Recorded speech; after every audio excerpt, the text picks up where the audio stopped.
Hello everyone, this is Pari again. Welcome to my channel. Welcome back. So in the last video we covered with Miss Anjali Brannon, an Ayurvedic specialist, about what is Ayurveda and how it's an individualized approach with different people having their own specific mind-body constitution. So in this video we'll cover with her about talking what are some specific mind-body constitution, and then go on talking about what are some common illnesses and how she approaches them and treats them. So welcome back, Miss Anjali. Thank you. So if you want to talk about the different constitutions with our viewers. So I have these little teaching tools to help you.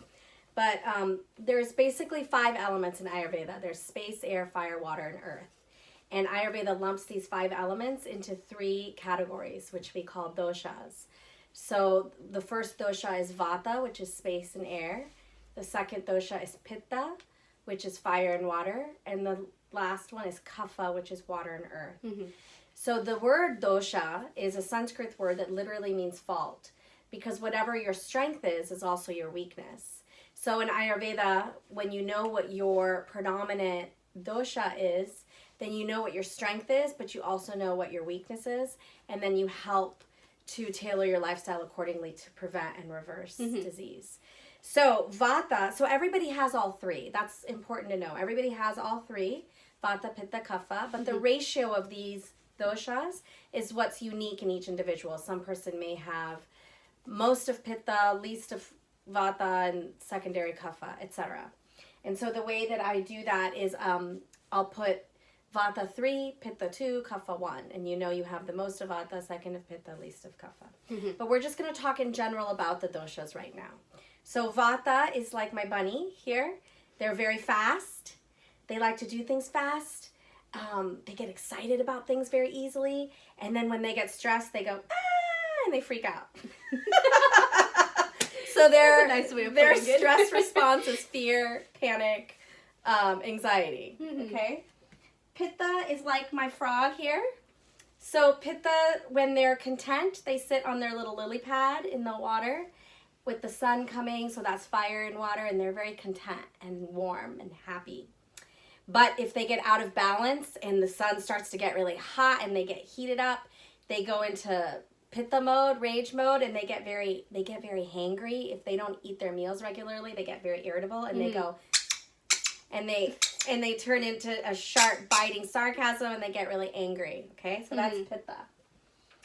Now, kapha is like an elephant because they're a heavier build. They have more weight. They have more earth, more water, so that's denser, right? So they have more physical weight. But they're the most loving and compassionate of the doshas. They're very maternal, compassionate, forgiving, loyal, and their heart is just going out to everybody all the time. Aww, how sweet. So this is kapha, and they're also in their memory. You know, they may not learn new things very quickly, but once they get it, they'll never forget it. Like elephants, they have very good long-term memory. So that's vata, pitta, and kapha in a nutshell.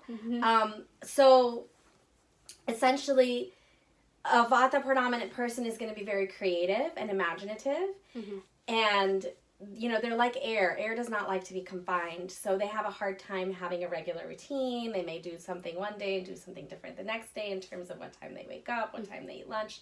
They'll forget to eat lunch, like they'll skip their meals because they're just so busy doing, flitting around, being vata predominant. The imbalance of vata, so that's their strength, is that they're very flexible and adaptable and spontaneous. But the weakness there is that they can get very ungrounded. And so they can get flighty, they'll forget things, they can get forgetful, they can get anxious, fearful, insecure. They can also get gassy, bloated, constipated, tremors, spasms, tics, and things like that. Any kind of, so rough is one of the qualities of vata, and when it gets excess rough, it starts to create roughening of the tissue, so degenerative conditions can be a vata imbalance, for instance. So the season that most fits vata, which is air, right, is fall, because it's dry, it's light, it's windy. So in fall, vata predominant people have to be more careful to manage those vata imbalances.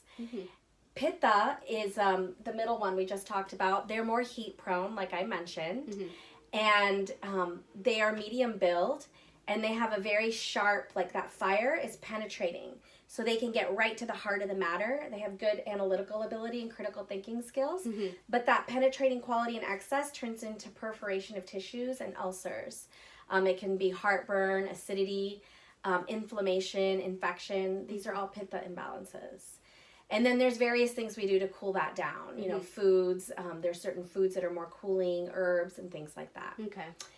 So the season that you think best relates to pitta, what would you think that might be if pitta's hot? Summer? Summer, right. So summer is the season that best relates to pitta. And then kapha is water and earth. So they, so where water and earth mixes, what does it seem like to you? Muddy, snotty. So they have a tendency to produce more mucus. So they have more congestion, coughs, colds, respiratory congestion, and that's their tendency to get out of balance. So they are definitely, they don't do as well with dairy because cow's milk produces a lot of mucus. So there's certain foods, again, that would be better for them, like raw food, light foods are better for kapha, but it would be disastrous for vata. And swelling would be another imbalance of kapha, or hypertension, diabetes, obesity, things like that would be definitely kapha imbalances. Cysts, tumors, any accumulation of tissue. Okay. And so there's various things then that we can do to help keep kapha in balance. Now, kapha is cold and wet. Okay. So what season would you? Winter. Winter, that's right. So winter and early spring is kapha. Late spring into summer is pitta season. So when you know what your constitution is, then you're better able to tailor your lifestyle accordingly to maintain that balance through the year, but also through the season that you might be most affected, to be able to keep yourself in balance. The most healthiest holistic way, depending on how your body works. That's right. And some people have all three. You know, they're what we call tridoshic. All three are about the same. In those cases, people would eat seasonally and change their routine seasonally. I see. To keep in balance. But usually one or two doshas dominate in a person. And the best way for me to feel that is through the pulse. Okay. At the 7th level of the pulse. Okay. Oh, that's great knowledge to know, because it's like individualistic based. So like even in Western medicine or in allopathic ways, we are trying to think individually and trying to treat a person more based on their individual. So it's good to know that even in Ayurveda, there's very specific principles on how a person and what they are exhibiting in their ailments and illnesses, and target those specific